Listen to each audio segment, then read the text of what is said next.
Butuh sumber yang cepat? Sofia solusinya. Setelah 3 tahun tidak digelar secara penuh akibat pandemi, Lindau Nobel Laureate Meetings atau pertemuan para pemenang Nobel dan ilmuwan muda dari berbagai negara kembali digelar di kota Lindau, Jerman. Dan tahun ini, para ilmuwan Indonesia berkesempatan memamerkan hasil risetnya kepada dunia.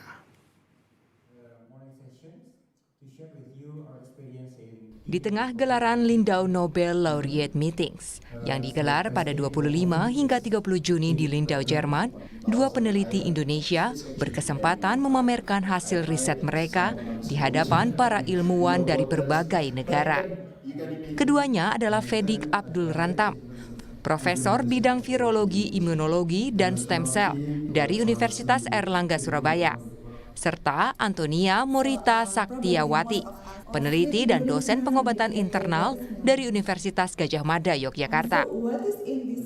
Fedik, yang mengepalai penelitian vaksin Inavac atau lebih dikenal dengan nama vaksin merah putih, menyampaikan perkembangan produksi dan penggunaan vaksin ini sebagai booster di Indonesia.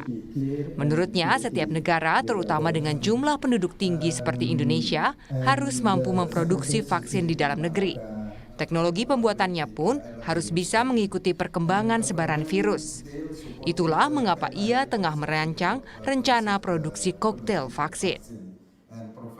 Koktail vaksin itu adalah tidak hanya menggunakan satu varian, tapi beberapa varian. Sehingga kita bisa terprotektif dari beberapa varian. Itu intinya adalah di situ.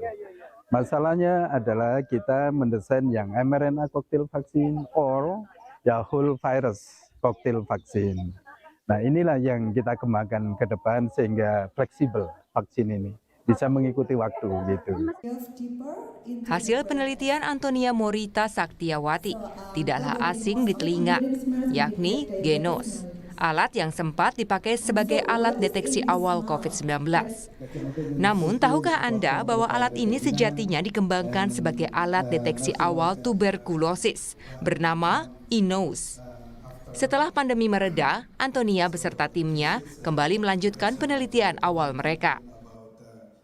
Kita bisa bilang Indonesia itu adalah negara dengan beban TB kedua tertinggi di dunia. Jadi sangat besar bebannya. Makanya kita ingin sekali bisa mendeteksi kasus dengan cepat. Maka kalau deteksi kasusnya cepat, mereka bisa segera diterapi sehingga cepat sembuh dan mereka tidak menularkan juga. Jadi nanti kasus TB akan turun.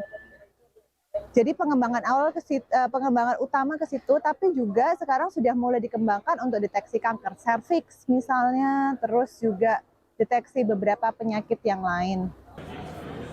Selain mengembangkan alat deteksi napas untuk tuberkulosis, Antonia dan timnya tengah menjajaki kemungkinan penggunaan teknologi yang sama untuk deteksi awal penyakit kanker serviks.